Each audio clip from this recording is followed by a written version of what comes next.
Less rain and snow this winter means our state has been set up for dangerous conditions this fire season, as we've been talking about. High winds this time of year also are a risk factor.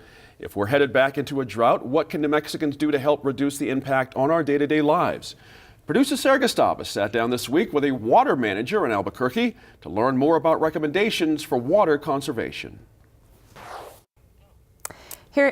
Here in the studio today is Catherine Uhas, Resources Division Director for the Albuquerque-Bernalillo County Water Utility Authority. Thanks for stopping by. Oh, thank you for having me. First, I think the big question is the city of Albuquerque ready for a drought this year? We are absolutely ready for a drought this year. We are ready for a drought that extends into next year. Our customers have been doing such a fantastic job at water conservation for the past 22 years. We have saved 300 billion gallons of water over that time period.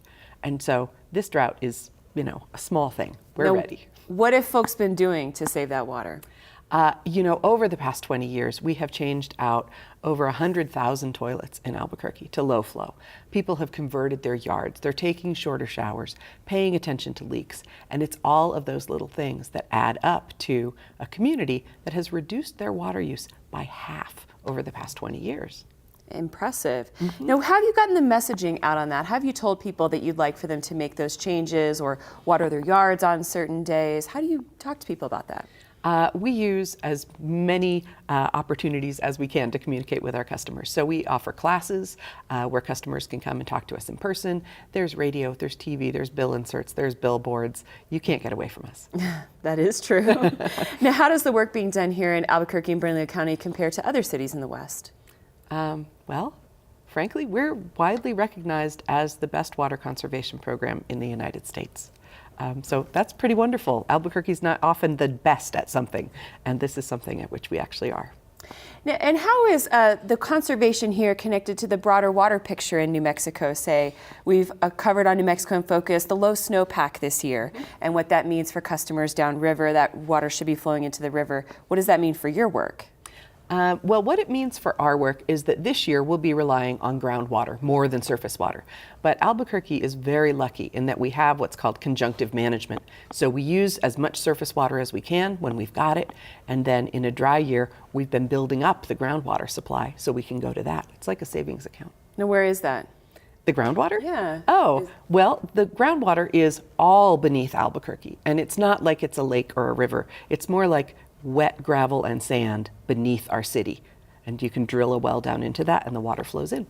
So we have wells drilled already? We have, oh yes, we have over 60 wells that we use to supply the community. Okay. And what about the maintaining the watershed up in the mountains? Are you part of that as well? In fact, we are. The Nature Conservancy started the Rio Grande Water Fund, and the whole purpose of the Water Fund is to restore watershed health by forest thinning throughout the area all the way up into Colorado to protect those reservoirs that the forest serves us as. Okay, so you said people have been putting in low-flow toilets, done a lot of things to get ready. I grew up in Central Texas, and when I was a child, we had a really severe drought where they were restricting, you were fined if your water bill went over a certain amount. How far away are we from that if this drought were to last for several years? I'd say we're pretty far away from those types of measures. With our customers, what we start off doing during a drought is advertising, saying, it's a drought, we need you to be careful, cut back on your water use. And our customers are so accustomed to doing a good job that that works just like a charm with them. And then the next stage for us would be to double water waste fines. Water waste is when you're putting water out in the street. And then the stage after that is when you get a fine for overuse. So it's a far away. We've gotten through 3 droughts without ever going to high water use fines. So, yeah, I think we're in good shape. Will people be out checking for things like that? Does that happen every year, checking for water that's flowing in the street and being wasted? Yes, we've been looking at water waste issues for 22 years. And so that's another thing that our community is poised for. We're ready for that. A lot of leaks have already been fixed. People understand not to water in the middle of the day because the water evaporates. So that's not as much of a problem for us anymore. In fact, we've actually been able to reduce our water waste enforcement a little bit. We're now going to a warning system. So if you have water waste, you're not going to get a fine the first time. You're getting a little blue postcard in the mail. Okay. Yeah, kinder, gentler. Seems like your motto over there. Some folks are interested in other new technology like desalination. I've heard of people talking about that down in southern New Mexico. Are there any other technological innovations that the water utility is looking at for the future? We absolutely are. And one of the big ones is, well, two of the big ones, if I have the chance, are reusing our wastewater. So there's a huge opportunity for us to take that treated wastewater and use it for irrigation on parks and golf courses. We do that a little bit on the south side of town, but one of our plans is to extend that through the center of Albuquerque so that we can use it throughout our system and connect to the north side system that we have for reuse. And so that'll take a huge burden off of our potable water supply. I've heard that the golf courses are being watered with that. That's correct. Most of our golf courses are already using reuse water. A friend told me they feel a little less guilty playing golf in Albuquerque because of that. You could feel a little less guilty, yes, and some of our golf courses are actually converting a lot of their green space to Xeriscape, and so going to more of a target golf approach, where only the places where you're actually hitting the ball, I know there's a name for that, are green, and the rest of it is more native vegetation. Oh, interesting.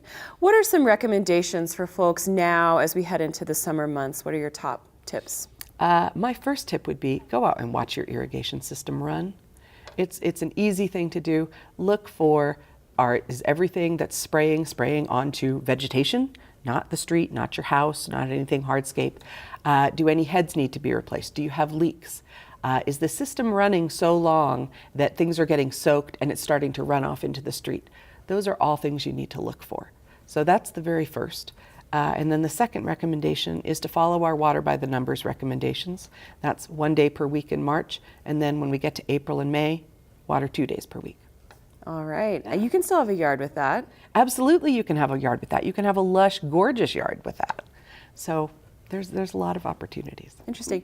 Well, Catherine, thanks so much for stopping by, talking about what's going on right now for managing water through the Water Utility Authority and what we can maybe look forward to this summer of maintaining those resources. Absolutely, thank you.